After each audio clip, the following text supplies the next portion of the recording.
Madam President, I rise today to talk about the need to right a wrong.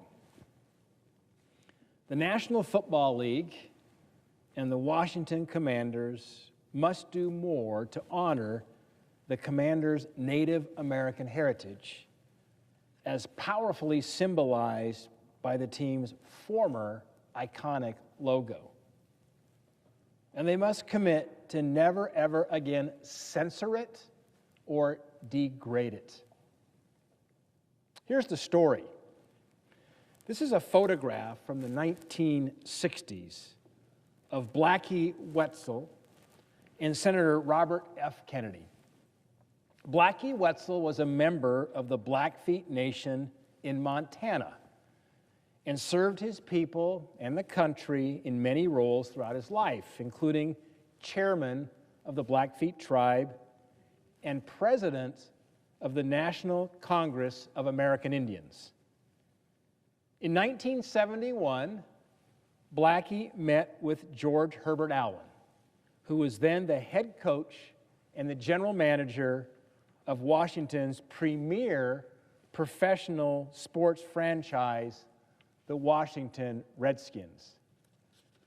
Knowing that Coach Allen admired and supported Native Americans, Blackie Wetzel encouraged him to replace the team's R logo with something that represented Indian country.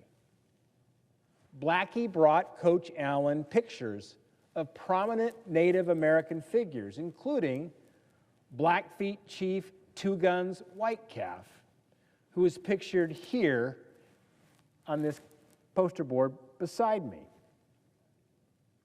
On behalf of the team, Coach Allen adopted the now legendary logo that became the symbol of this storied franchise and among one of the most popular in league history. Make no mistake, this logo was inspired, it was envisioned by Blackie Wetzel as a tribute to Native Americans. By the way, it's not a caricature. It is a depiction of pride and of strength, a depiction of courage, of honor. In fact, as Blackie Wetzel said in 2002, it made us all so proud to have an Indian on a big-time team. And I will tell you, support from the Wetzel family, the Whitecalf family, and the Blackfeet Nation remains as strong as ever today. In fact, the Blackfeet Nation recently expressed their, and I quote, wholehearted support for the logo and urged the NFL and the Commanders to restore it to a place of prominence and honor. In fact, I'll never forget Don Wetzel when he came to me 3 years ago. In fact, 3 years ago this very week, to share his father's remarkable legacy and to tell me directly the logo still mattered to him, to his family, even after the team stopped using it.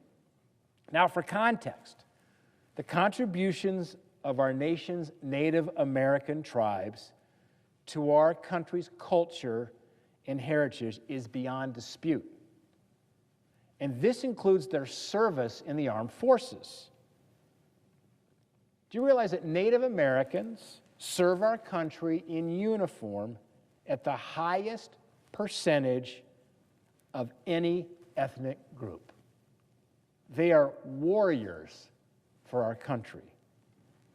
And we honor them, and we honor all veterans this week. Madam President, any franchise should be proud to be associated with Native American heritage. But unfortunately, in February of this year, the NFL deliberately censored the logo on its official X account, as you can see here. They did this when honoring previous Super Bowl winners, and the Commanders are selling a shirt even today that does the same. You might ask what I mean by censoring the logo. Well, in the case of the NFL, they photoshopped graphics to cover up the logo on the team's helmet, as you can see here. This is John Riggins. It's a picture of one of the great legends of Washington, D.C. And in the case of a shirt that was honoring Darrell Green, the logo is completely removed from the helmet as if it were some sort of obscene image. Now, this blatant censorship is outrageous. It's offensive, not to mention hypocritical. Players wore the very same shirt in pregame warm-ups with one major difference. You'll see here that the logo is proudly displayed, as it should be. You can see the logo. So why couldn't fans share in the same enthusiasm by purchasing a shirt with a legendary player and a legendary logo? And I've got to tell you, the censorship of honorable Native imagery certainly does not promote diversity, equity, or inclusion. And let me be clear. For anyone who's been following this issue for the past few months knows this.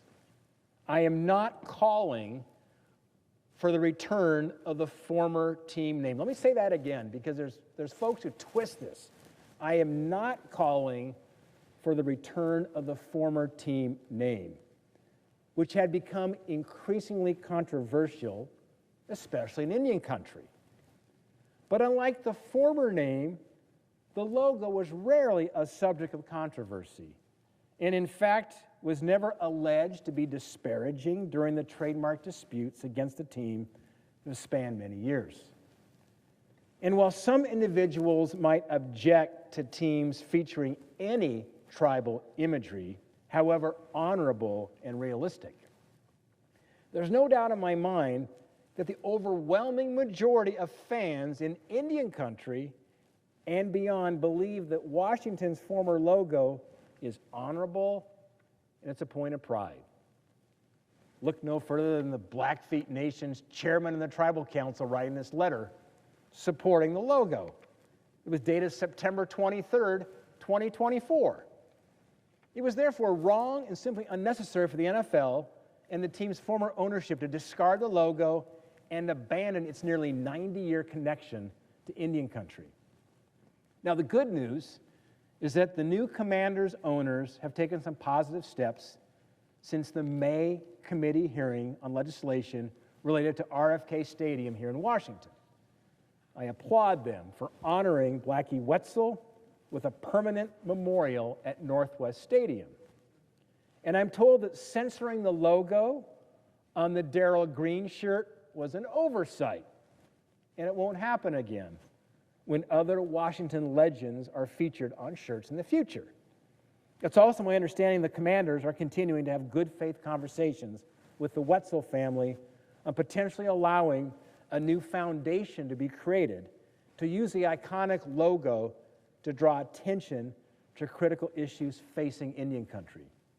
I sincerely hope these conversations result in the team taking additional action to honor the Blackfeet Nation's contributions to the team's history and, frankly, the rich Native American heritage surrounding our nation's capital. I also strongly encourage the NFL to allow sales of vintage merchandise featuring the Native American logo where market demand exists. And if the Commanders want to occasionally wear the throwback uniform with the classic helmet, the NFL should fully support it. Can you imagine the Cowboys star once again lined up helmet to helmet with the Blackfeet chief? Now, I know enough about marketing and public relations to realize the NFL needs assistance and assurances that its corporate sponsors and media partners won't protest and create a stir where such sales to resume.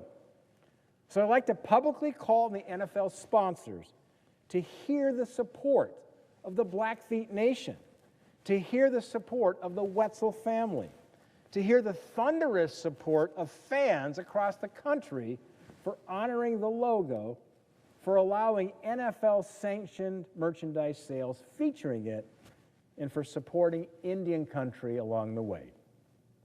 Corporate sponsors, I urge you to let the NFL know you recognize the Native American logo was never the problem and that you believe it should be celebrated, not censored, moving forward. Madam President, I'm not the first senator to come to this floor to draw attention to Washington's football franchise or make demands in the context of extending the lease for RFK Stadium.